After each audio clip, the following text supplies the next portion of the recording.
सर्वज्ञ श्री चक्रधर स्वामी की। आज आपला ब्रह्मविद्या प्रवचन सोहळा ढोऱ्या डोंगर येथे सर्वज्ञ सेवा वास्तविक मंडळाच्या वतीने जो आयोजित केलेला आहे त्याचा दुसरा दिवस आहे, दुसरं सत्र आहे। आपण दरवर्षी 25 डिसेंबर ते 1 जानेवारी हा कार्यक्रम घेत असतो आणि या कार्यक्रमामध्ये सर्वज्ञ श्री चक्रप्रभू निरूपित जे सूत्र आहे, वचन आहे, अर्थात सूत्रपाठ कलियुगाची श्रीमद भगवद्गीता याचं पूर्वी प्रकरणापासून आपण चिंतन करत आलो। मागच्या वर्षी आपण पूर्वी प्रकरण मोकळं विवेचन केलं, त्यानंतर नाम, अन्यावृत्ती, विद्यामार्ग आणि युग धर्म आपण बघितलं होतं। यावर्षी त्याच तारखेला 25 डिसेंबर ते 1 जानेवारी हा कार्यक्रम आयोजित केलेला आहे। मागच्या वर्षी संहार प्रकरणाचं प्रकरणवश आपण बघितलेलं होतं। यावर्षी त्याला प्रकरणवशाला स्पर्श करत आपण संहार प्रकरण कालपासून आपण बघत आहोत। सर्वज्ञ श्री चक्रप्रभूंनी आपल्याला हे तत्वज्ञान का सांगितलं, कशासाठी सांगितलं, त्यातून ज्ञानयुक्त समज आपण कोणती घ्यायची आणि त्या ज्ञानयुक्त समज घेतल्यानंतर आपल्यामध्ये कोणती प्रवृत्ती, कोणता हेतू, कोणता विचार निर्माण करायचा आणि कोणत्या आचारावरती जायचं हे जर आपल्याला कळालं तर परमेश्वराने निरूपलेलं जे तत्वज्ञान आहे त्याचा फायदा आपल्याला होईल। परमेश्वर सृष्टी निर्माण करतात, स्वतः अवतार घेतात, वाडोवेडी फिरून अधिकारी जीवाला निमित्त करून स्वतःची ओळख, धर्मतत्वज्ञान सांगतात, बोध देऊन त्याची जाणीव करून देतात। हे फक्त आणि फक्त जीवाच्या हितासाठी, जीवाचं हित व्हावं। परंतु कोणत्याही जीवाला स्वतःचं हित समजत नाही, कळत नाही आणि म्हणून आपण दुःखात अनेक जन्मात, अनंत जन्मात, अनंत सृष्टीत पडलो आणि तेच दुःख परमेश्वराला बघवलं नाही। म्हणून या सृष्टी या देही पुन्हा आपल्याला बोध परमेश्वराने दिला। त्या बोधाद्वारे जाणीव करून दिली आणि ती जाणीव या परमेश्वर निरूपित तत्वज्ञानातून आपल्याला करून घेऊन त्यावरती दृढ व्हायचं आहे। परमेश्वराच्या समर्थवादावरती निष्ठा ठेवून त्या परमेश्वराने सांगितलेल्या आचारावरती जर आपण चालत राहिलो तर परमेश्वराची प्राप्ती आपल्याला होऊ शकते। अन्यथा पुनरुपी जन्म, पुनरुपी मरण आणि परत नरक, दुःख आपल्यासाठी ठेवलेलंच आहे, कारण तो सुद्धा एक सिस्टमचा भाग आहे। आपण जे कर्म करतो त्या कर्मातून आपल्याला ते भेटतं, ते आपल्याला भोगावंच लागतं। आणि संहार प्रकरणातून आपल्याला परमेश्वराने ही सृष्टी का निर्माण केली, कशी निर्माण केली, तिचा कसा संहार होतो, कोणत्या कारणाने होतो आणि कशा पद्धतीने ती प्रक्रिया आहे, ती प्रक्रिया आपण समजून घेताना थोडी अवघड आहे प्रक्रिया। परंतु पुन्हा पुन्हा जेव्हा त्याचं चिंतन कराल, आवर्तन कराल, त्यावेळेस नक्कीच आपल्याला ते समजेल, कळेल। आणि हे प्रकरण समजून घेण्याच्या अगोदर आपल्याला देवतावर्ग, हा देवतावर्ग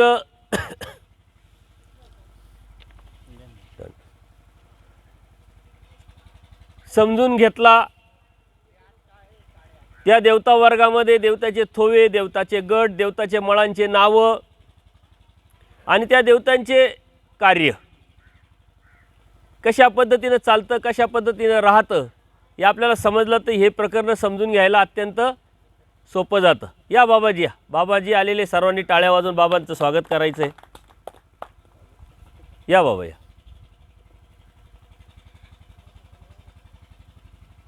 बस.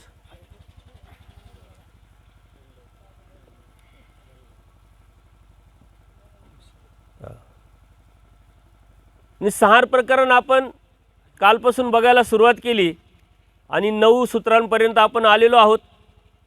एक नित्य वर्ग, एक अनित्य वर्ग. तर नित्य वर्गामध्ये काय आणि अनित्य वर्गामध्ये काय हे परमेश्वर सांगतात. नित्यवर्गी जीव देवता परमेश्वर उरेती. नित्य वर्गामध्ये जीव देवता परमेश्वर हे 3 पदार्थ उरतात, त्यांचा नाश मात्र होत नाही. म्हणजे कारण नित्य आणि अनादी पदार्थामध्ये हे पदार्थ येतात. आणि पहिल्या सूत्रामध्ये आपण बघितलं या 6 प्रकरणामध्ये मग कर्म राहाटीचे लेप आहे, दैवराहाटीचे उपाय आहे, जे मळ आहे ते सर्व नासतात. आणि प्रपंच जो आहे उपायाने नासतो आणि काळे करूनही नासतो. म्हणजे ते आपण बघितलं. तर नित्य वर्गामध्ये 3 पदार्थ, नित्यवर्गीचे 3 पदार्थ आहेत, जीव देवता आणि परमेश्वर. त्यांचा कालत्रयी नाश होत नाही.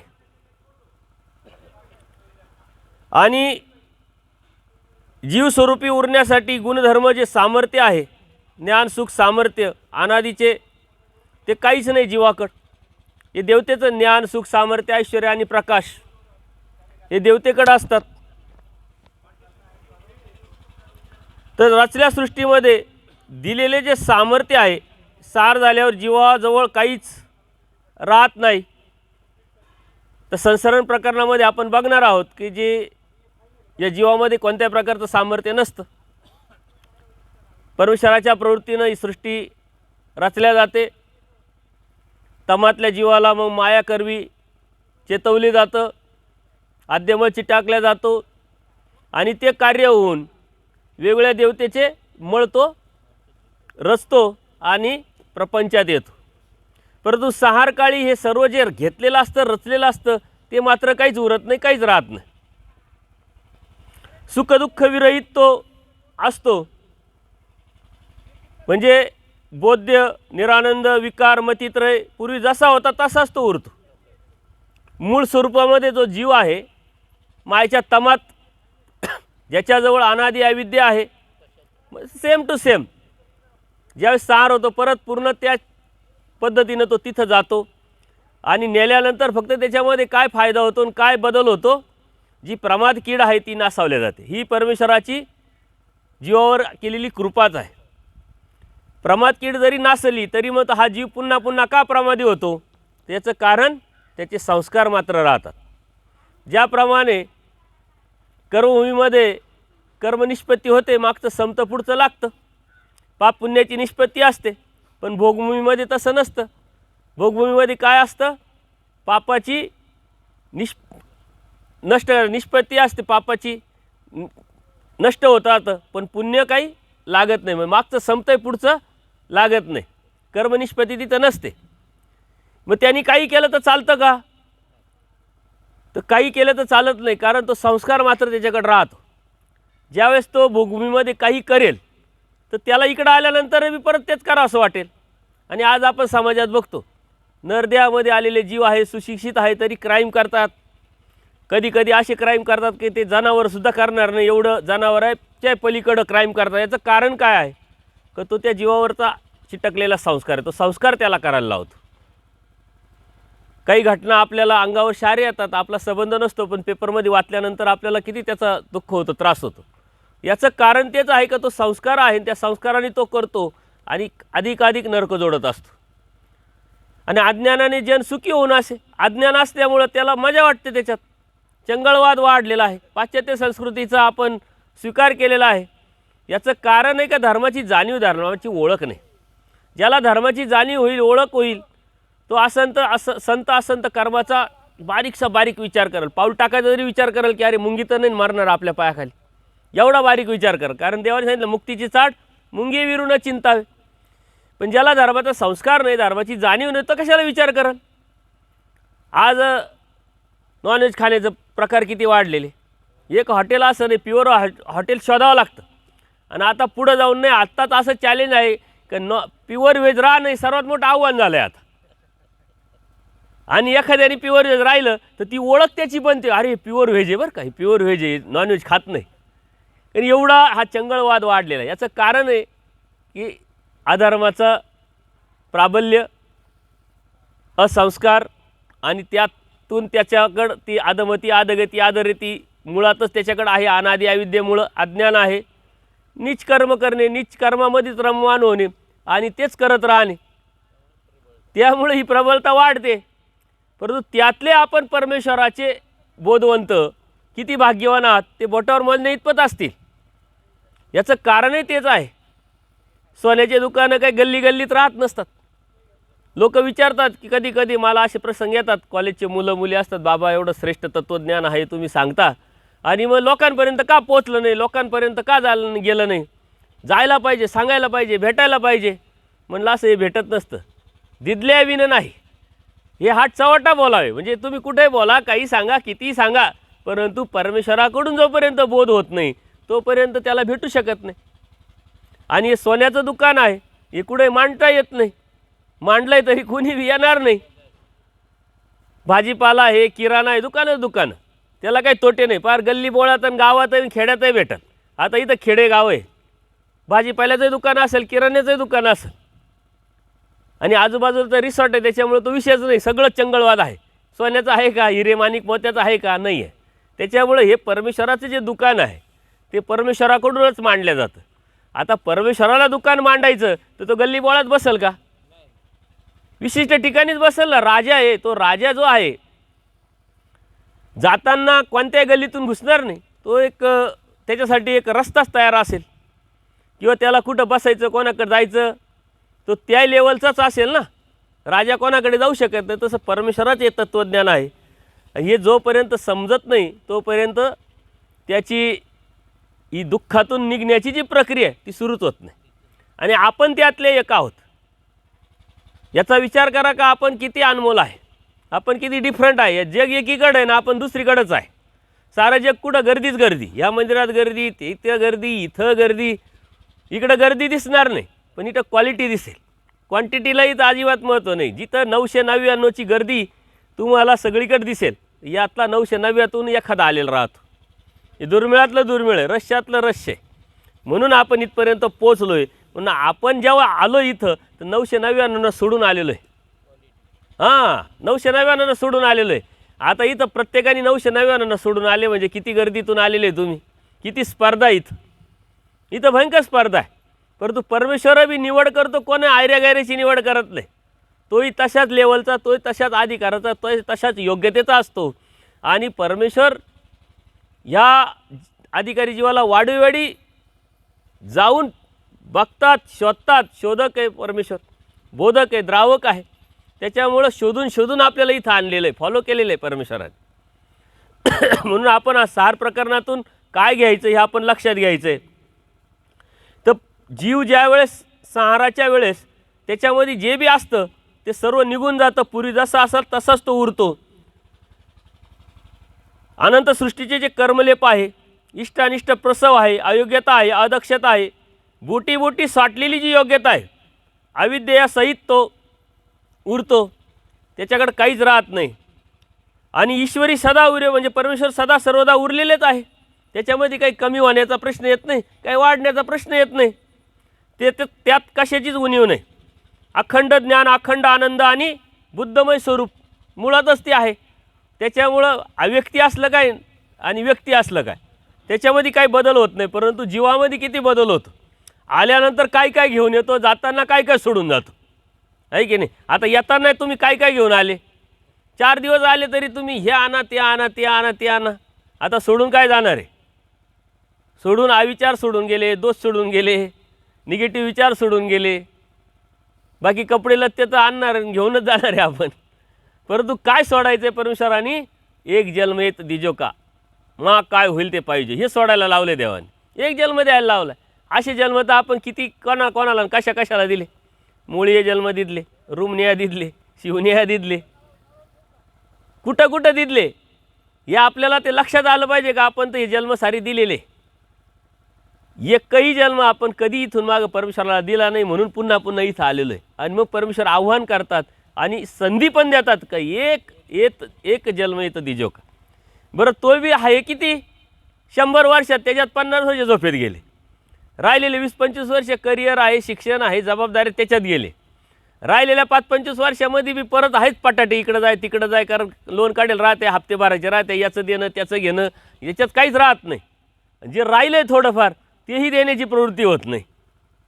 पाहू करू आणि मग आपण काहीच देऊ शकत नाही, तर परमेश्वरसुद्धा काय देईल आपल्याला.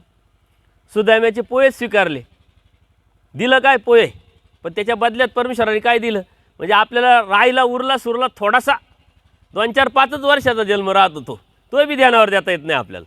इकडे येऊन बी तसंच नाटकं करतो आपण. सकाळी सांगितलं का तिकडचे जे संस्कार आहेत ते करतो, तसं इकडं सेम टू सेम चालू राहत. त्याची दुकानदारी दुनियादारी सारी तिकडून चालू राहते. ही सोडून इथं का द्यायला सांगितलं आहे जन्म. थोडा द्यायचा, व्यवस्थित द्यायचा, नीटनेटका द्यायचा, परमेश्वराच्या खावणीला परमेश्वराच्या प्रसन्नतेला उरळ असा द्यायचा. काहीही करायचं नाही, गुपचूप आपलं आपलं स्मरण चिंतन जरी करत राहिलो, कोणत्याही प्रकारचं खरूच खाजवली नाही तरीही परमेश्वर प्राप्त होईल.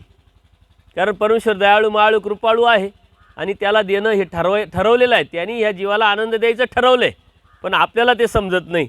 म्हणून ज्यावेळेस हे सारा सृष्टीचा सार होतो तेव्हा पूर्णपणे तो जसा आहे तसाच होऊन जातो. कशाचीच उणीव परमेश्वरामध्ये मात्र नसते. तो अखंड ज्ञान, अखंड आनंद, अखंड बुद्धमय मात्र तसाच असतो. देवता मात्र ज्ञान सुख सामर्थ्य येणेशी उरेती. देवता म्हणजे पंचप्रकारामध्ये युक्त ती उरतात. सहारी ज्ञान सुख सामर्थ्य 3च प्रकार सांगण्याचे प्रयोजन का म्हटले, तर अव्यक्त स्थितीमध्ये या 3चेच कार्य आहे. व्यक्त स्थितीमध्ये ज्ञान सुख सामर्थ्य ऐश्वर्य आणि प्रकाश हे 5 जे पंचप्रकार आहे, तर अव्यक्ती स्वरूपी ज्ञान सुख आणि सामर्थ्य याचंच कार्य वर्ततं. म्हणून जेव्हा ते जातात सहारी काळामध्ये ते 3च उरतात म्हटले. खेळा जात हे प्रपंच संबंध. प्रपंचामध्ये काय राहतो, प्रपंच संबंधाने क्षेद दिला असता क्षेदाची पावती, आल्हाद दिला असता आल्हादाची पावती. प्रपंचामध्ये होता ना व्यक्त झाल्यावरती, परंतु ते सुद्धा अनित्य होत आहे. प्रपंच जसा अनित्य आहे तसाच शेलाजातही अनित्य आहे. त्याच्यामुळे त्यात इकडं काय तिकडं काय काय फरक नाही पडत. प्रपंचामध्ये काही फरक नाही पडत. प्रपंच असंही बी अव्यक्ती स्वरूपी अष्टभैरवाच्या आधाराने व्यक्त स्वरूपी मायेच्या आधाराने राहतो. त्यावेळेसही बी त्याच्याकडे काही नसतं इकडे, कारण प्रपंच जड सांगितलं आहे. त्याच्यामुळे जेव्हा जातो तो फक्त वेगळं जे केलेलं राहतात झूट ते वेगळे होतात आणि आपापल्या ठिकाणी जातात. आल्यानंतर फक्त एकत्र येऊन परत मायेच्या आधाराने ते एकत्र येतात, कार्याला लागतात. तर कार्यप्रपंच अनित्य आहे, कारण मात्र तसाच राहतो. तर अशा पद्धतीनं नित्यवर्गी जीवदेवता परमेश्वरच सांगितला. प्रपंच न सांगण्याचं कारण का तो जड असल्यामुळं तिकडंही क्षेद आल्हाद इकडे क्षेद आल्हाद नाही, त्याच्यामुळं प्रपंच इथं सांगितलेलं नाही. बरोबर ना बाबा. तर अनित्यवर्गीय अनादि अविद्या करमले पुरती. आता अनित्य वर्ग नित्य वर्ग झाला आपला, तर अनित्य वर्गामध्ये काय होतं, अनादि अविद्या कर्मले पुरेती. आता अनादि अविद्या कोणाला लागलेली आहे, जीवाला. आणि ती अनादि अविद्या मात्र ती तशीच राहते, कर्मले पुरेती. कारण परमेश्वराने ती अनादीची सांगितली, नित्य नाही सांगितलेली. पण ती कधी जाईल, परमेश्वर जेव्हा अनादि अविद्येचा छेद करतात तेव्हा जाईल ना. आता हे आपण बघतोय काय, सहार काळी हा जीव आला, परत हे केलं आणि परत चालला आहे, अजून परमेश्वराला प्राप्त झाला नाही. परमेश्वराला प्राप्त होईल तेव्हा ती अनादि अविद्येचा छेद होत.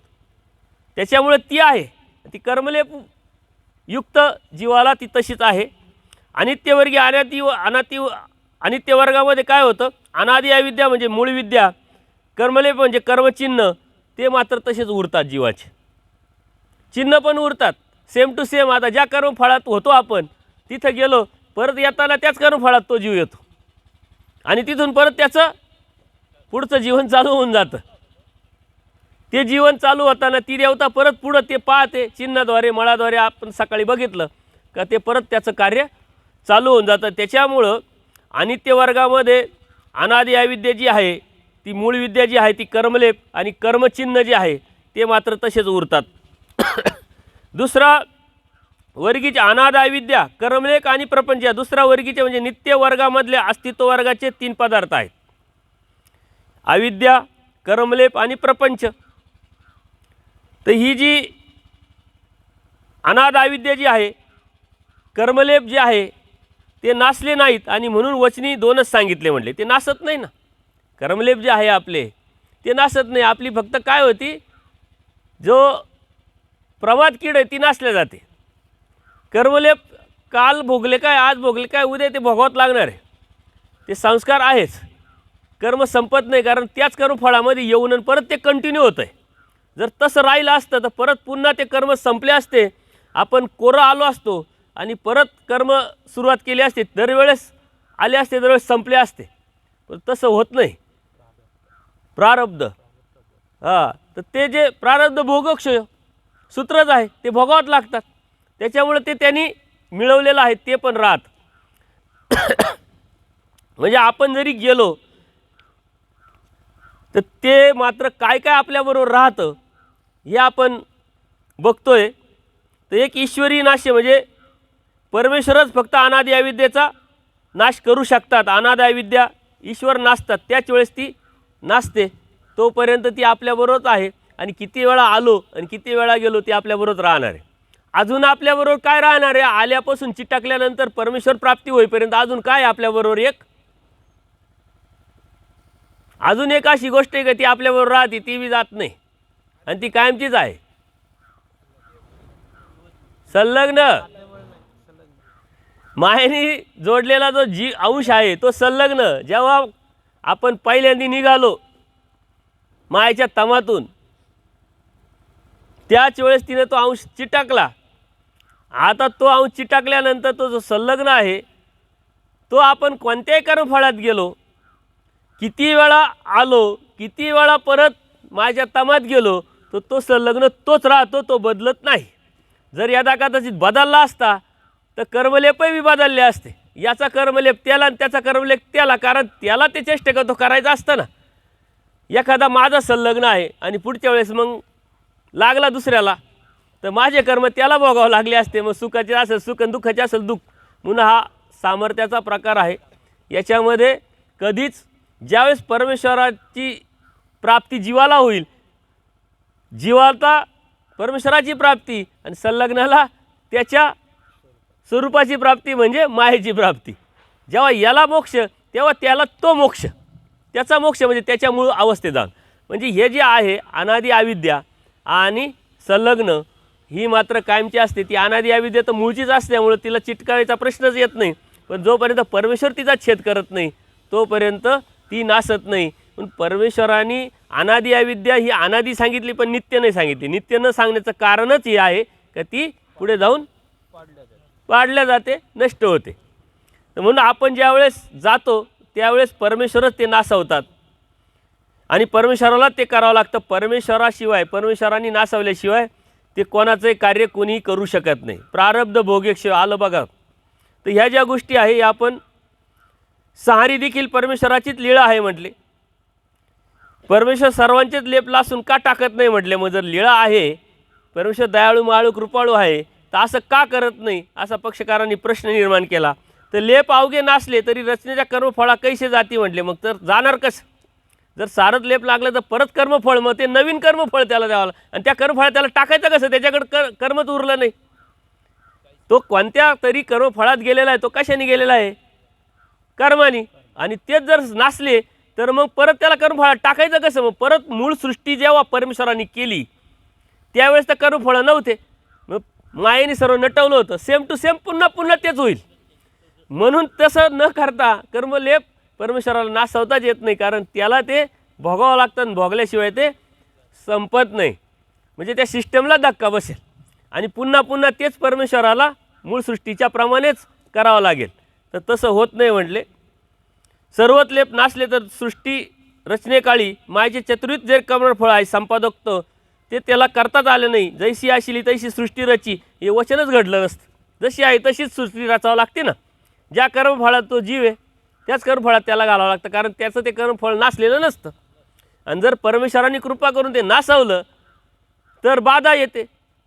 पुन्हा पुन्हा तेच तेच करावं लागलं असतं तर हा जीवाची प्रगती तशा पद्धतीनं होऊ शकत नाही. आणि त्यांनी जे कर्मलेप लावलेले ते तसे भोगल्याशिवाय संपत पण नाही. जे संपत नाही म्हणून त्याला त्याचा परमेश्वराची दया माया कृपा जरी असली तरी त्याला परमेश्वराला ते नासावता येत नाही म्हटले. अनादि अविद्या कर्मलेपयुक्त जीव माया स्वरूपी असते. आता हा जीव कुठे गेला? मायाच्या स्वरूपात गेला. परंतु कसा गेला?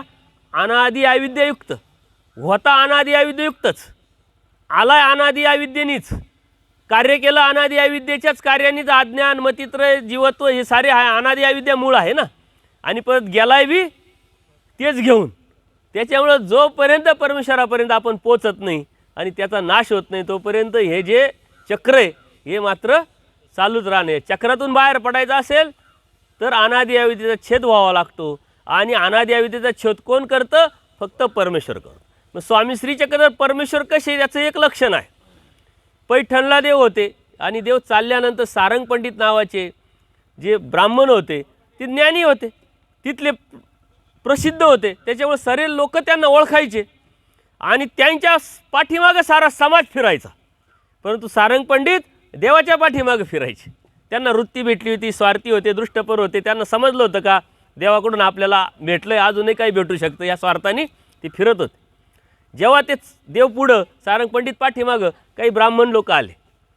त्यांनी सारंग पंडित हो तुम्ही यांच्या पाठीमागं, तुमच्या पाठीमागं सारा समाज आणि तुम्ही यांच्या पाठीमागं हे असं काय जाणतात? असं वाटतं ना कधीतरी. आपला बी एखादा माणूस आपला मित्र असतो आणि तो अचानक दुसऱ्याबरोबर फिरायला लागतो. आपण म्हणतो काय रे त्यांनी काय दिलं एवढं का मला सोडून तू तिकडे गेला, असं म्हणतो की नाही व्यवहारामध्ये. तर त्यांनी विचारलं की हे असे काय जाणतात? त्याला काय सांगता येईल सारंग पंडित? पण परमेश्वराने उत्तर दिलं हे अनादि अविद्या छेद करू जाणे. जीव अविद्या विभाग वेगळा करू जाणे म्हणजे अनादि अविद्येचा छेद. आणि जीव आणि अनादि अविद्या वेगळी करतात म्हटले. पारावरच्या गप्पा पैठणला हा. पारावर बसतात ना सकाळची म्हणजे त्यातल्या गप्पा होत्या. हे काय करतात? हे काय करतात म्हणे एवढे का यांच्या पाठीमागं तुम्ही फिरतात? तर देवाने तिथं प्रमाण दिलं का मी कोण आहे. परमेश्वराला आपण परमेश्वर कसं ओळखायचं? हाच का परमेश्वर? त्या परमेश्वराचे कार्यकारण लक्षण असे काही आहे का त्यातून परमेश्वराला ओळखता येतं. आता या सृष्टीमध्ये या कलियुगामध्ये प्रत्येक युगात परमेश्वर अवतार घेतात. गीतेत परमेश्वराने सांगितलेलं आहे. मग ह्या कलियुगातला परमेश्वर ओळखायचा कसा? प्रत्येकजण म्हणतो मी परमेश्वर आहे, मी परमेश्वर आहे म्हणतो की नाही. आजही आमच्यासारखे काही कपडेधारीसुद्धा म्हणतात आम्ही परमेश्वर. अन्य साधू म्हणतात ना बरेच. हां भक्ती करतात, जीवाची भक्ती करायला लावणारे लोक भरपूर आहे. परंतु त्याचं काहीतरी वैशिष्ट्य आहे, त्याचं काहीतरी लक्षण आहे आणि तिथं परमेश्वराने ओळख दिली. असे भरपूर परमेश्वराने परमेश्वरत्व कुठं सिद्ध केलं, कुठं दाखवलं हे प्रमाणात लीळाचरित्रात गेल्यानंतर कितीतरी हजारो प्रमाणं तुम्हाला भेटतील. श्रीकृष्ण महाराज हेच स्वामी श्रीचक्र कसे आहे याचे हजारो प्रमाणं आपल्याला दिसतील. याचं कारण काय का स्वतः परमेश्वर ते सांगतात. पुन्हा अनादि अविद्या छेद करू जाणे. ती अनादि अविद्या कर्मलिपयुक्त जीव मायास्वरूपी जातात म्हणले. मायास्वरूपी उरतात ते तिथं ते घेऊन जातात. तर अनादि अविद्या म्हणजे अनादि काळापासून जीवामध्ये कालवलेली जी भावरूप अविद्या आहे तिच्यावर असलेले कर्मलेपाचे जे चिन्ह आहे या दोन्हींनी युक्त जीव मायास्वरूपी पुन्हा जातो. आणि मायास्वरूपात म्हणजे तम स्वरूपात ते असतात. येऊ नित्य अनित्य असे दोन्ही वर्ग एकत्र उरले. आता तिथं गेल्यानंतर तो जीव आहे त्याच्याकडं काय काय आहे ते आपण बघितलं. ते त्याच्याबरोबर ते राहतच. तो मायेच्या तमात. आता हे जे चाललं आहे कालच विषय झाला हे काय फक्त आपल्या ब्रह्मांडापुरतं नाही चाललं आहे. अनंत ब्रह्मांडाचे जीव आहे. आता प्रक्रिया एकदा सुरू झाली का अनंत ब्रह्मांडासाठी असते. सारे जीव अशाच पद्धतीनं तिथं जातात आणि परत काढताना सारे जीव त्या त्या सृष्टीत आणि त्या कर्मफळात. पहिली तर सृष्टी, या सृष्टीतले ह्या सृष्टीत, त्या सृष्टीतले त्या सृष्टीत, त्या सृष्टीतले त्या सृष्टीत. आणि ब्रह्मांड वेगळे ब्रह्मांड आहे ना, प्रत्येक ब्रह्मांडाचे वेगळे जीव. या ब्रह्मांडातले या ब्रह्मांडात, त्या ब्रह्मांडातले त्या ब्रह्मांडात. परत त्या कर्मफळात ते आणि तिथूनच पुन्हा वाळविहिरीला एखादं कुत्रं आहे ते गेलं आणि परत ते तिथंच वाळविहिरीतच परत तेच कुत्रं. त्याला समजणार नाही आपण गेलो कुठं आलो कुठं. एवढा मोठा प्रवास आपल्याला समजणार नाही. रात्रीचा आपण प्रवास करतो, गाडीत झोपतो आणि रात्री सकाळी रात्रभर गाडी चालते. आपण झोपलेलं राहतो, सकाळी उठतो अरे पोचलो पण. तसं काय आत्ताच बसलो ना आत्ताच उतरलो असं वाटतं की नाही, तसंच आहे. त्याच्यामुळं या अनादि अविद्यायुक्त असला जो जीव कर्मलेपाचे जे चिन्ह घेऊन मायेच्या तमात पुन्हा तो जातो. दो वर्गीचे दोन थवे अब्जवी म्हणून युक्तत्व सांगितले. म्हणले नित्य जीव नित्य वर्गीचा स्वतंत्र, अनादि अविद्या आणि कर्मलेप हे अनित्य वर्गीचे स्वतंत्र. म्हणजे जीव वेगळा आणि अनादि अविद्या कर्मलेप हा स्वतंत्र. हे दोन वर्गीचे दोन स्वतंत्र थोवे उरले असे वाटेल म्हणून युक्तत्व सांगितले. हे दोन वेगळे नाही आहे, एकत्रच आहे. त्याची याच्यामुळे ते आणि त्याच्यामुळे ते.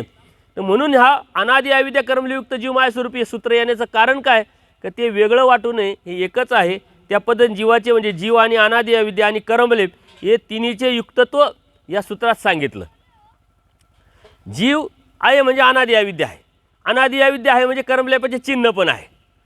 असं आपण वर्गीकरण शकतो ना. जीव हे अनादि अविद्या आणि हे कर्मलेप तर हे एकच आहे. आणि ह्या तिन्हीने युक्तत्व असलेला जो जीव आहे तो मायाच्या स्वरूपात जातो. बरं, या तिन्हीमध्ये युक्तत्व जर नसेल तर कोण असेल तो, आणि तो कुठं असेल? तर तो ते एक तर परमेश्वराला प्राप्त झालेला त्याच्यामुळे त्याच्यामध्ये नाही आहे. म्हणून या तिन्हीने युक्तत्व असलेला जीव तिकडे जातो. आता याच्यामध्ये महासार होतो. महासाराच्या वेळेस कधी परिस्थिती निर्माण होते? काल कोणीतरी प्रश्न विचारला का महासार कधी होत, आणि महासार झाल्यानंतर कोणी इथं उरतं? इथं कोणीच उरत नाही. परमेश्वराचा कोणीही नसतो. साधारण वेदवंतही नसतो, दर्शनीय नसतो, वेदवंतही नसतो, बोधवंताचा विषयच नाही, अनुसरणाचा विषयच नाही, म्हणजे ते नसतातच. याच्याही पलीकडे जाऊन अप्रोक्ष ज्ञानीय पण नसतात, सामान्य ज्ञानीय पण नसतात, विशेष ज्ञानीय पण नसतात. कोणीच नसेल त्यावेळेस सृष्टीचा सार होतो. साधा दर्शनीय असला तरी सृष्टीचा सार होत नाही, तर मग अप्रोक्ष सामान्य विशेष असल्यावर कसा होईल? हां, एक जरी राहिला म्हणजे साधा दर्शनीय राहिला तरी प्रवृत्ती थांबते, तरीही सृष्टीचा संहार होत नाही. बघा परमेश्वर किती दयाळू. आणि अशी परिस्थिती कधी निर्माण होईल? मला वाटतं अशी परिस्थिती कधी निर्माण होईल. कारण जर तसं जर पाहिलं आपण तर ही सृष्टी ही पहिलीच असावी ना. अनंत जीव आहे आणि या अनंत जीवाला बोध द्यायचा आहे, बोध देऊन उद्धरायचं आहे, आणि ही प्रक्रिया चालूच राहणार आहे. कधीतरी ग्रॅज्युएटचे मुलं बाहेर पडतात तर परत मग तिथं मुलं होतच राहतात. एखादी कंपनी असते त्या वर्षी किती रिटायर झाले तेवढे भरती त्यांना परत करावंच लागतात. म्हणजे चक्र सारखं चालू राहतं ना. काही अनादि अविद्येचं छेद करून परमेश्वराला प्राप्त होत असेल तर इकडं परत कोणाला तरी दर्शने आहे, वेदवंत आहे, बोध आहे, काही अनुसरले आहे. ही प्रक्रिया कंटिन्यू चालू आहे. जशी ही जलवृत्तीची कंटिन्यू क्रिया चालू आहे, प्रक्रिया चालू आहे, तशी परमेश्वराची ही चक्रसुद्धा चालू आहे. त्याच्यामुळं म्हणून परमेश्वराने सृष्टी अति दीर्घ सांगितली. नाही तर परमेश्वराला काय शक्य? परमेश्वराने सांगायला पाहिजे होतं का एवढ्या चौकड्या म्हणजे एक सृष्टी, तेवढं संपलं का सृष्टीचं सार होईल. पण परमेश्वराने तसं सांगितलं का? नाही सांगितलं. अति दीर्घ म्हटले त्याला विषयच नाही, त्याला काही लिमिटेशन नाही, मर्यादा नाही. अनंत चौकड्या मिळून सृष्टी. आता याच्यामध्ये मतांतर आहे, वासना आहे. काही म्हणतात 100 चौकडीचे एक सृष्टी होते, परंतु त्याला आधार नाही, प्रमाण पाहिजे ना. सृष्टी अति दीर्घ सांगितली म्हटल्यानंतर विषयच येत नाही ना. अशी परिस्थिती कधी निर्माण होईल का ज्या ठिकाणी कोणीच नाही राहणार, दर्शनी नाही, वेदवंत नाही, बोधवंत नाही, कोणीच नाही, असं कोणीच राहू शकत नाही. त्याच्यामुळं यक्ष प्रश्न आहे हा. हां शास्त्र भिन्न आहे, शास्त्राला सांगतंय असं जर प्रमाण पाहिजे, प्रमाण. असं कोणी बी हवेत सांगून काय उपयोग नाही.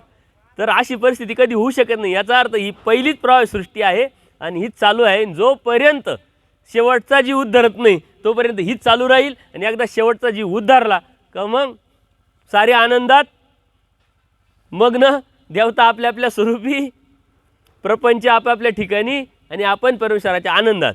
पण ही वेळ कधी येईल? एवढी सोपी आहे का? ती अति दीर्घ सांगितली. याला किती त्याचं लिमिटच नाही, म्हणजे गणितात आपण बसू शकत नाही. आता देवता वर्ग काय नाही, देवता स्वरूपी स्थिता होती. आता या आत्तापर्यंत आपण जीवातच बघत आलो ना. मग जीव कुठं गेला, कसा गेला, कशा पद्धतीने गेला, कोणत्या ठिकाणी गेला, काय घेऊन गेला, काय सोडून गेला, हे सारं आपण बघितलं. मग देवता वर्गाचं काय? देवता स्वरूपी स्थिता होती. देवताचं जे अव्यक्त स्वरूप आहे त्या ठिकाणी जाऊन त्या स्थिर होतात, कारण त्यांना कार्य राहिलं नाही. कार्य कधी होईल? जेव्हा सृष्टी असेल तेव्हा कार्य. कारण जे सृष्टी चालवण्याचं प्रशासन आहे, परमेश्वराच्या शक्ती आहे, या शक्तीद्वारेच परमेश्वर कार्य करतात. सृष्टीच नसल्यानंतर त्यांना काही कार्य नाही, मग तेच जर काय ते आपापल्या स्वरूपात स्थिर होतात. म्हणजे तर देवता स्वरूप म्हणजे ब्रह्मांड असता, ओळखण्याच्या स्वरूपी म्हणजे आपापल्या अव्यक्त स्वरूपी त्या लीन होतात, अव्यक्त स्वरूपी. तसेच अवगळा, नित्य, चिजड हे देखील आपापल्या अव्यक्त स्वरूपी लीन होतात. हे जे आहे हे देवतेचेच प्रकार आहे. अवगळा आहे, नित्य आहे, चिजड आहे, त्या ठिकाणी ते स्थित होतात. देवता स्वरूपी स्थित होती. कवन न्याय म्हणले कोणत्या न्यायाने तुम्ही म्हणता ते ठीक आहे, पण न्याय काय, प्रमाण काय? तर स्वरूप स्थिता म्हणजे ते यथा रावळीची मनुष्य, हे प्रमाण दिलं त्यांनी. रावळीची मनुष्य म्हणजे दरबार भरते काळी अगोदर शिपाई येतात.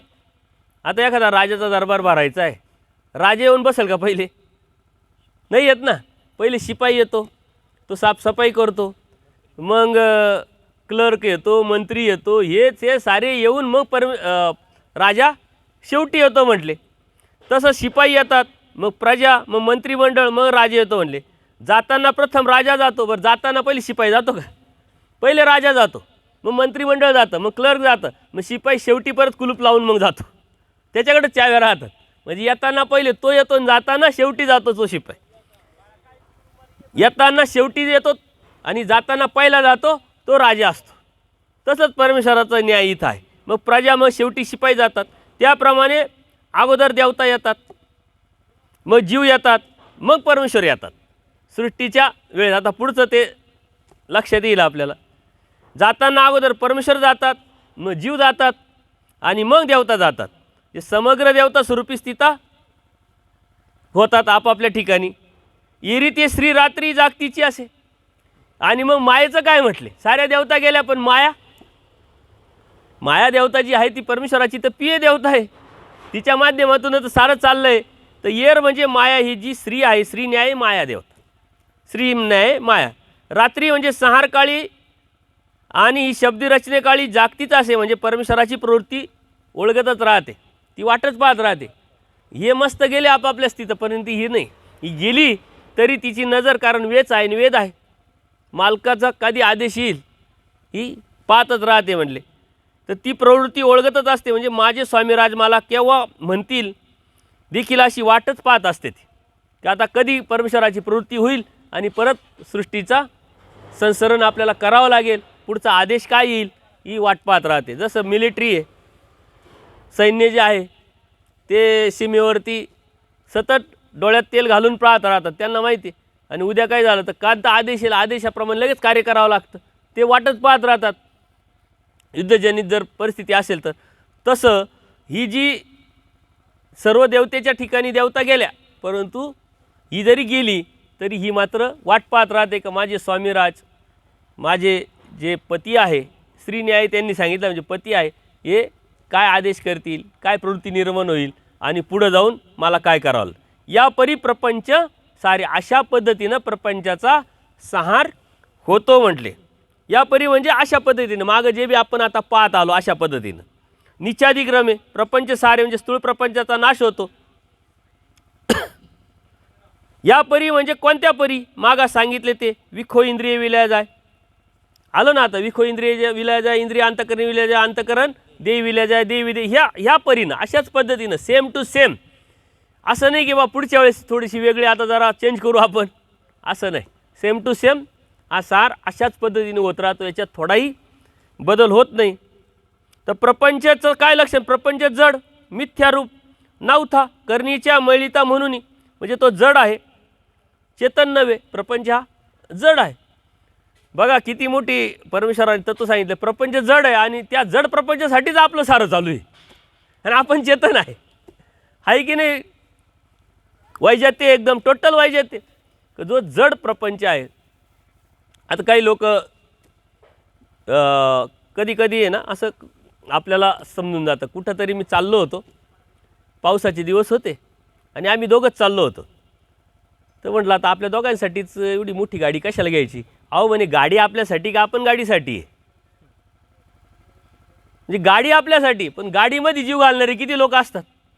जे प्रपंच आपल्यासाठी का आपण प्रपंचासाठी? आता असं झालं आपण प्रपंचासाठी, प्रपंच आपल्यासाठी नाही आहे.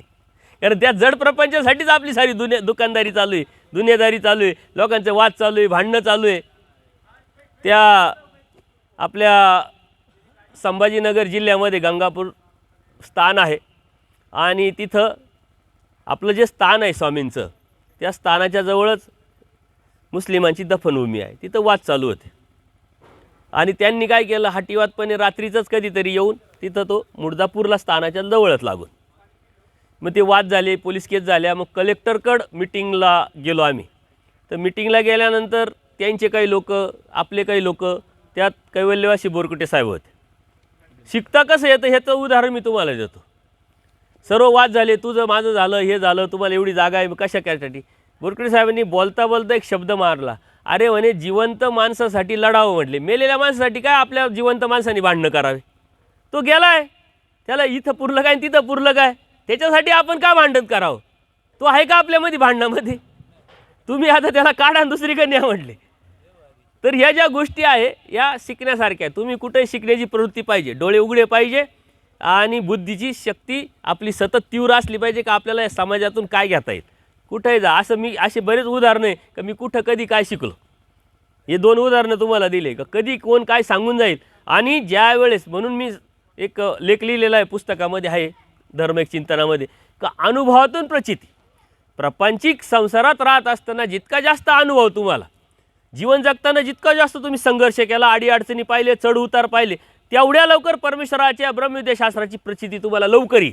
का तर इथं सत्यता, यथार्थता परमेश्वरांनी सांगितलेली आहे, पण त्याची प्रचिती यायला प्रॅक्टिकल जीवनामध्ये उतरावं लागतं. ज्याला काहीच अनुभव नाही त्याला ही प्रचिती बी नाही. ज्याच्या जीवनामध्ये संघर्ष नाही, चढ उतार नाही, दुःख नाही, अडीअडचणी नाही, त्याला इकडं प्रचिती यायला थोडा वेळ लागतो. परंतु त्यांनी अगोदर तिकडं संघर्ष केलेला आहे, इकडच्या दैवराटीमध्ये अभ्यासाला त्यांनी सुरुवात केली का त्याला पटकन प्रचिती येते. आणि हेच मी तुम्हाला सांगितलं का हा प्रपंच जड आहे. आणि म्हणून त्यांनी काय सांगितलं, गाडी आपल्यासाठी, आपण गाडीसाठी नाही म्हटले. त्याच्यामुळे ती पाऊस आहे का चिखल आहे का तिला वापरायचं आहे, आपण आपल्यासाठी घेतलं आहे. तो जड प्रपंच आहे, तिला काय भावना आहे का, पाऊस आहे मला पुढं पावसात नेता किंवा कशाला घाण करता, त्याला काही भावना नाही. तो जड प्रपंच आपण आपल्यासाठी वापरायचा असतो, परंतु उलटं झालं आहे, आपण प्रपंचासाठी आता वापरल्या जातो आहे. हे आपलं अज्ञान आहे, अन्यथा ज्ञान आहे. यातून बाहेर पडणं म्हणजे बोध, की आपण कोण आहोत, कशासाठी, प्रपंच काय, कशा पद्धतीनं वापरायचं. नाही तर साधी वस्तू द्यायची असली तरी आपल्याला जीवावर येतं. कोणी वस्तू मागितली का द्यावं का नाही, तशी काय आपल्या किडनी मागितली त्याने. आणि एखादी वस्तू जर दिली तर जीवपर्यंत ती वस्तू आपल्याकडे येत नाही तोपर्यंत आपल्या डोक्यातला काटा काही जात नाही. विशेष म्हणजे बायांचे, सुई जरी दिली शेजारच्या बाईला तरी ती कधी येईल, कधी देईल, कधी दे, ती 4 वेळा बोलत राहते, आपण गप्पा मारता, पण डोक्यात तिचे हेच राहते की कधी म्हणेल का सुई घेऊन जा, कधी म्हणेल का सुई घेऊन जा. इतकं त्या प्रपंचाचं लागले पण आहे. ते लागलं पण सुटावं म्हणून हे सर्व देवाने तत्त्वज्ञान सांगितलं आहे. काटे डोक्यात आपल्या घुसलेले, म्हणून देवाने सांगितलं काटे आधी व्हाल, काटा घुसले आपले.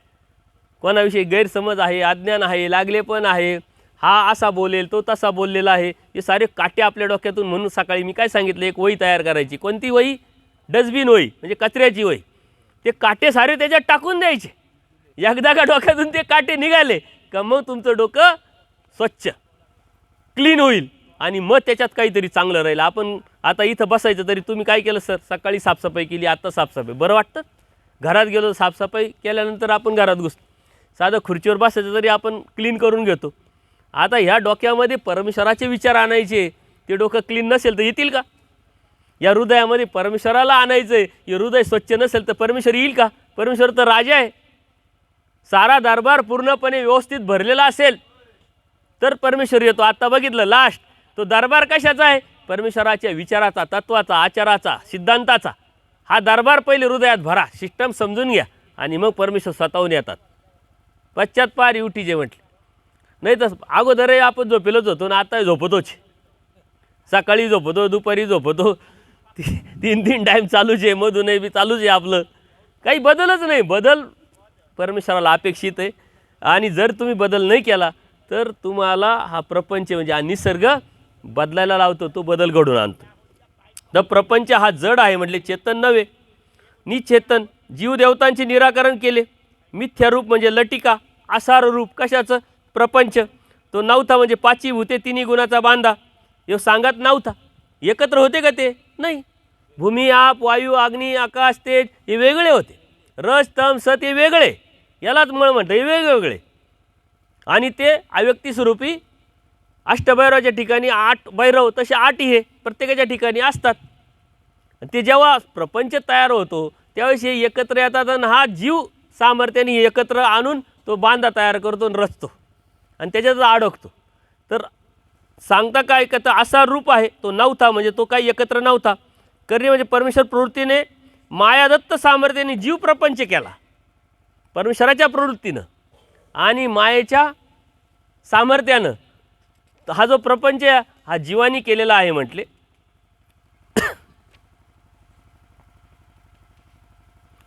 जीवकृत प्रपंच आता पुढे येणार आहे ते सूत्र संसरणामध्ये ते येणार आहे.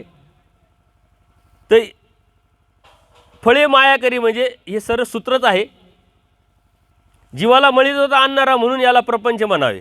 या प्रपंचाला प्रपंच का म्हणावं, तर तो जीवाला आहे. जीवाची व्याख्या काय आहे, नित्य केवळ अनादि अविद्यायुक्त आहे. पण नित्य केवळ आहे ना, त्याच्यामध्ये नित्य आहे आणि केवळ आहे. तर अनादि अविद्या हे आहे. म्हशी शाई न्यायाने बादलीभर पाण्यात एकच थेंब शाईचा टाकला तरी तो मळतं, तशा न्यायाने आहे. परंतु प्रपंचाचा संपर्क आला का तो जीव मळतो, म्हणून त्याला प्रपंच म्हटलं जातं. आणि सार म्हणावे कशाला, सार म्हणजे अभाव नाश, म्हणजे अभाव म्हणजे काय, परमाणूचा नाश तो भूतांचा, दुसरे अभाव तो चेतनाचा आणि नाश तो जडाचा, म्हणून त्याला सार म्हणावं म्हटले. माया परमेश्वराची प्रवृत्ती ओळखे. सार झाल्यानंतर मग काय, तर ही जी माया देवता आहे श्रीन्याय परमेश्वराची प्रवृत्ती ओळखत असते, म्हणजे वाट पाहत असते का परमेश्वराचा मेल कधी येईल, आदेश कधी येईल, पुढची प्रवृत्ती कधी होईल, आणि ती तयारच राहते. नाही तर आता देवाने सार केला आहे, आता जेवढा काळ जाईल तेवढा काळ जाणारच आहे, जेवढा दिवस तेवढी रात्र, मग जरा आराम करा, देईल ते आपोआप कळलंच आपल्याला. असं नाही आपण करतो तसं, तशी माया नाही करत. माया परमेश्वराची प्रवृत्ती ओळख. माया म्हणजे व्यापार ती ईश्वराची मुदल शक्ती, मुख्य शक्ती जी आहे ती माया परमेश्वराचा व्यापार करणारी मुख्य जी शक्ती आहे. तर ही जी माया परमेश्वराची प्रवृत्ती ओळखते, म्हणजे इतर देवता नाही. मायेला माया का म्हणावे, मोही भ्रमी अन्यथा ज्ञान उपजवी, म्हणून तिला माया म्हणावे. आता थोडक्यात यांनी काय केलं, माया परमेश्वराची प्रवृत्ती ओळखे, मग मायाला माया का म्हणावे हे थोडंसं सविस्तर दिलेलं आहे, ते आपल्याला माहीतच आहे.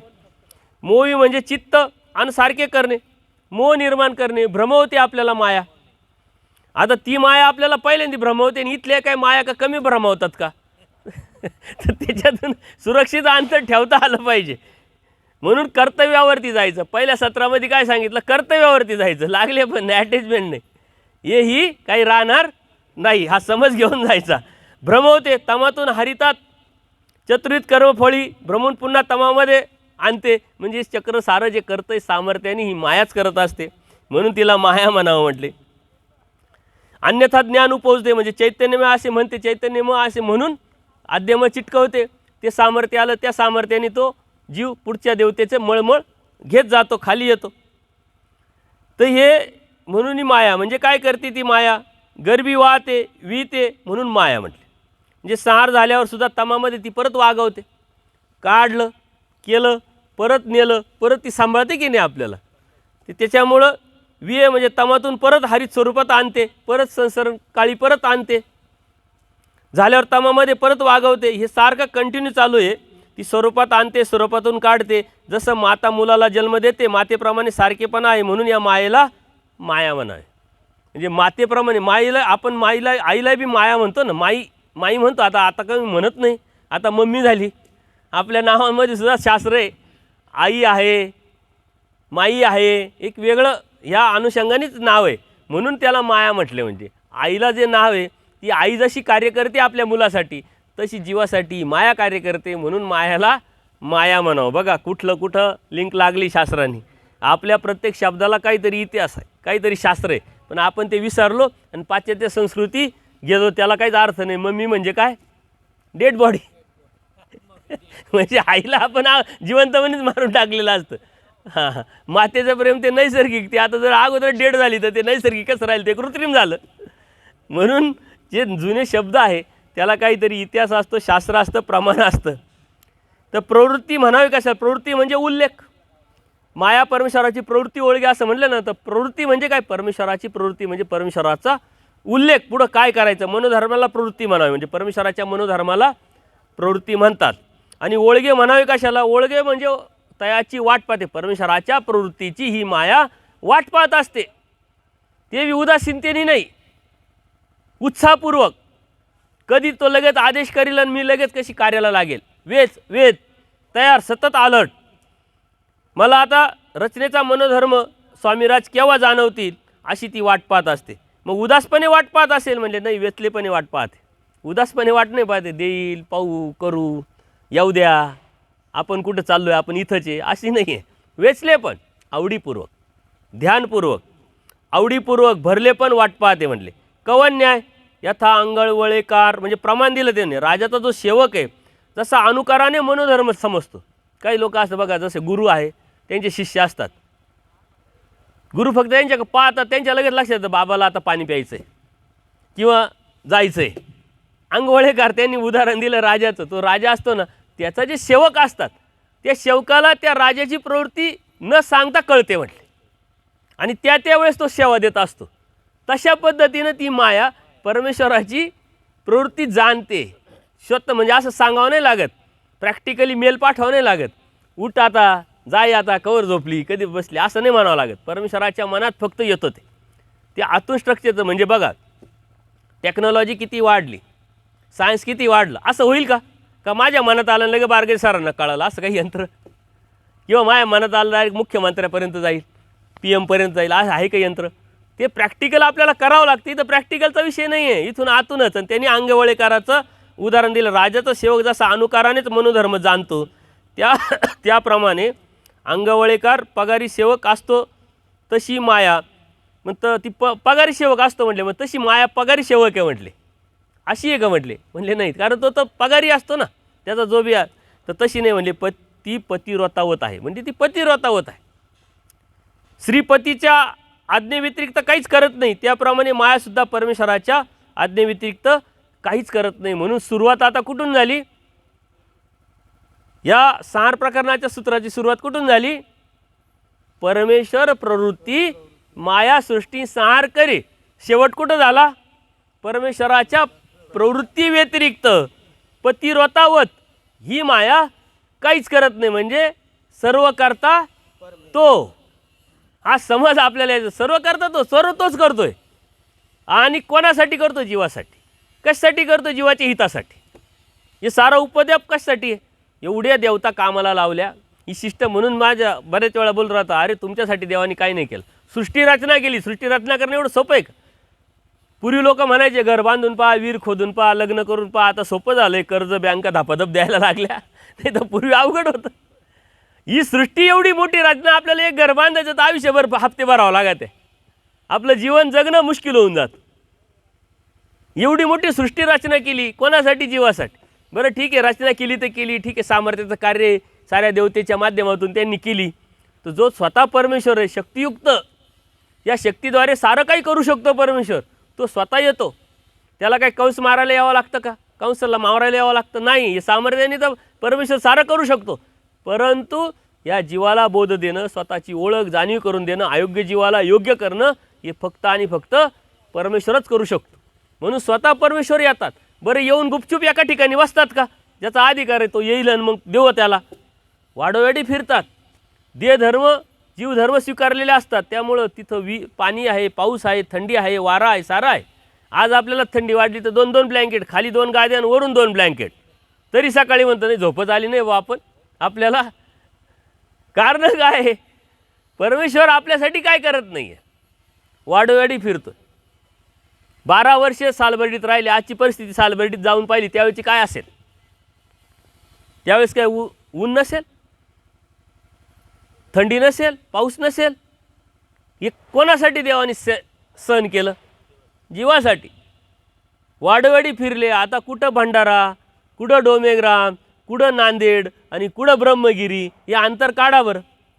तुमच्याकडे AC गाड्या असतात तरी फिरायला निघाले तरी नाही बाबा, थांबून घ्या आता, 4 तास झाले, खाऊन घेऊ, चहा पिऊन घेऊ. त्यावेळेस परमेश्वर अनवाणी या जीवाच्या शोधासाठी कुठं फिरले? या अयोग्य जीवाला योग्य केलं. उदास झाले, प्रसन्न झाले, या जीवाचा अधिकार वाढण्यासाठी अनंत लीळा केल्या परमेश्वराने.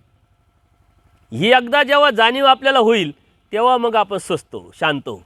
तेव्हा परमेश्वराविषयी वेच आणि आवडी निर्माण होईल. आपल्याला आपल्यासाठी कोणीतरी काहीतरी केलेलं राहतं, त्याचंच लय कौतुक राहतं. देवाने आपल्यासाठी काय केलं त्या देवाचं कौतुक आहे का आपल्याकडं? सकाळी उठलो तर देवाने उठवलं, दिवस चांगला गेला देवाने चांगला केला. पण आपण नाही, आपलं फक्त दृष्टपर भक्ती असल्यामुळं आपल्याला त्याची जाणीवच होत नाही. आपल्याला हे पाहिजे ते पाहिजे ते पाहिजे, त्या अनुषंगाने आपण परमेश्वराला जसं प्रपंचाला आपण वापरतो तसं आपण धर्माला बी देवालाही वापरतो.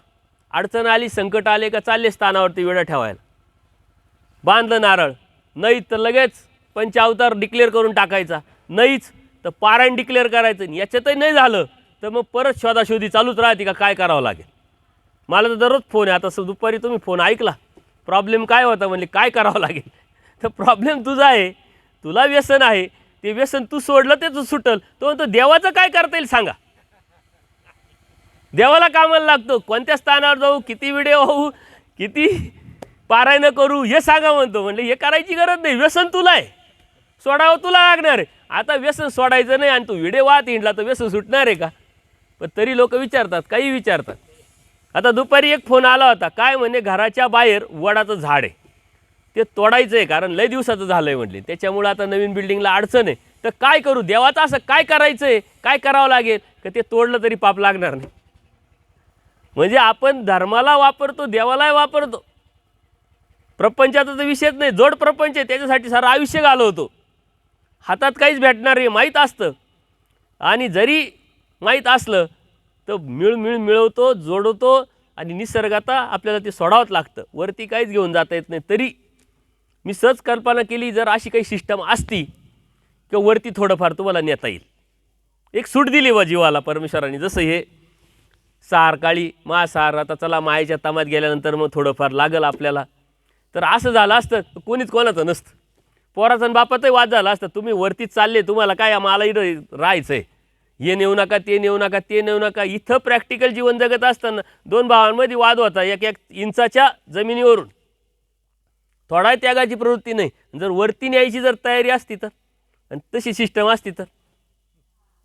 पण वरती नेताच येत नाही असं नाही, वरती नेता येतं. पण काय नेता येतं? संत सामुग्री नेता येते ना, चांगले संस्कार नेता येतात की नाही, परमेश्वराची भक्ती नेता येते. आणि तीच शिदुरी म्हणून आपल्याला आयुष्यात पुढं जातून परमेश्वरापर्यंत पोहोचवणारी असते. पण आपल्याला त्याची जाणीव नसते. काय न्यायचं हे आपल्याला कळत नाही, काय घ्यायचं हे आपल्याला कळत नाही, काय साचवायचं हे आपल्याला कळत नाही. आपण भलतंच सचित राहतो. आणि जे प्रपंचात जड वस्तूमध्ये पडलेलं असतं, आपण नाही तरी जोडून काय जोडतो, इस्टेट जोडतो, पैसा जोडतो, सोनं जोडतो, एबडी जोडतो. म्हणजे हा प्रपंचाचा भाग आहे ना, हा जड प्रपंच. हा काय उपयोगी येणार आहे? करोनाने तर दाखवून दिलं काहीच उपयोग येत नाही. काही कोटीचे पैसे असताना हे दवाखान्यात पडले आणि तिथंच मेले, आणि तिकडंच गव्हर्नमेंटनी करून टाकलं, घरच्यांना हातसुद्धा लावू दिला नाही. तरी लोक सुधारले का? असे 1000 वेळा करोना आला तरी लोक सुधारणार नाही. सुधारतील कशाने? ब्रह्मविद्याशास्त्राने, परमेश्वराच्या ज्ञानाने.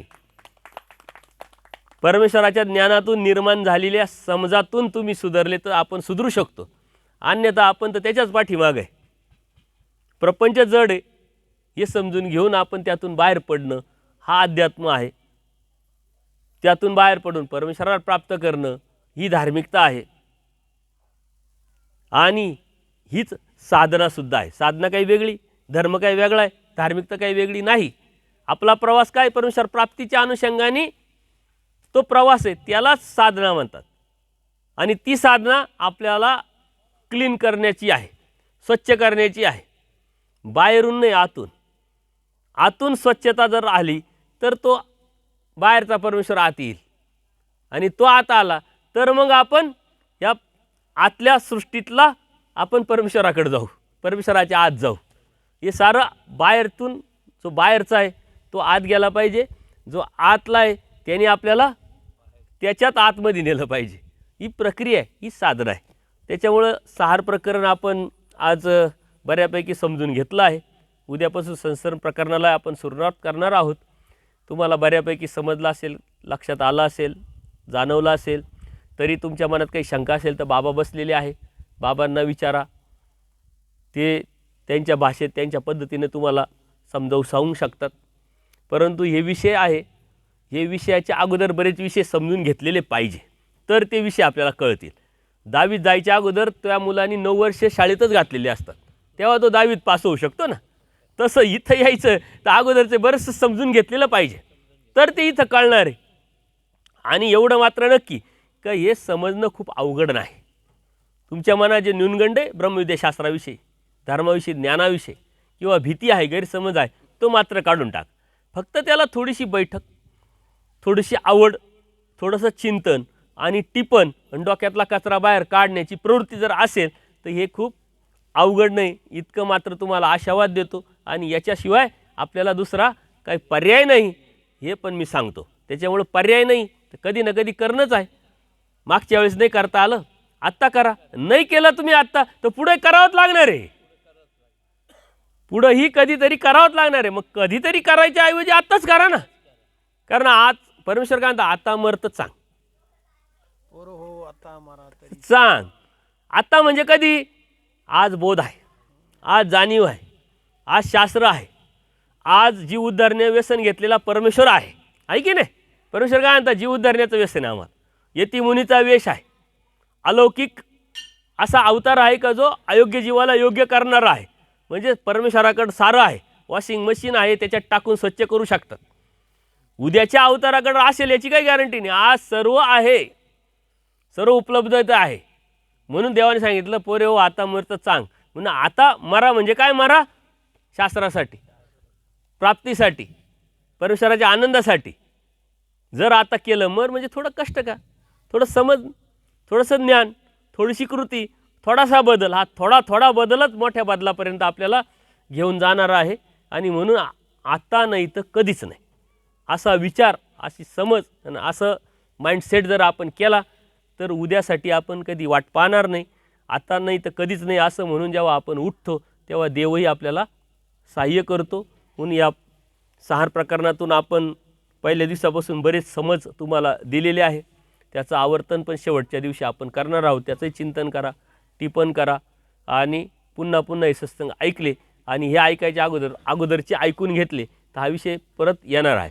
आता परमेश्वराची कृपा आहे, एवढी उपलब्धता यूट्यूबवरती आहे. सत्संग परत कधी ऐकता येऊ शकता तुम्हाला, एवढी मोठी उपलब्धता आहे.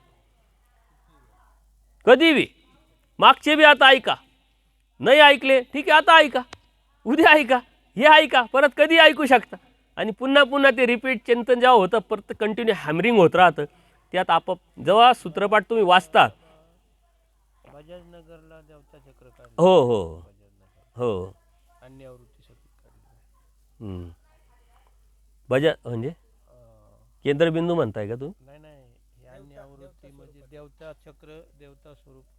हे अन्य आवृत्ती म्हणजे मला वाटतं ते पोस्टर म्हणता का? औरंगाबादला सत्संग, हा सत्संग झालेले. हा संभाजीनगरला देवता वर्गावरती सत्संग झालेले, बजाज नगर. तर तिथले ते सत्संग ऐकले ना तुम्ही, ते पहिले ऐका. हेच देवता चक्र पहिलं कळलं पाहिजे. ते कळालं का हे कळणं खूप सोपं होतं. आणि हे कळालं का मग स्वतःला समजणं बी खूप सोपं होतं. आपण काय करतो, आपण स्वतःला न जाणता इकडं तिकडं जाणीत राहतो. जसं डोळ्याचा दृष्टांत देवाने सांगितलं, डोळे सारे पाहतात पण डोळे डोळ्याला पाहतात का? मग डोळ्याला पाहायचं असेल तर काय करावं लागेल? आरशापुढे जावं लागेल. तसं आपल्याला पाहायचं असेल तर ब्रह्मविद्याशास्त्राच्या आरशापुढे उभं राहावं लागेल. आणि हे ब्रह्मविद्याशास्त्र समजलं का मग आपण आपल्याला कळतो आणि परमेश्वर प्राप्त होणं सोपं होऊन जातं. सर्वज्ञ श्री चक्रधर स्वामी की दंडवत हो.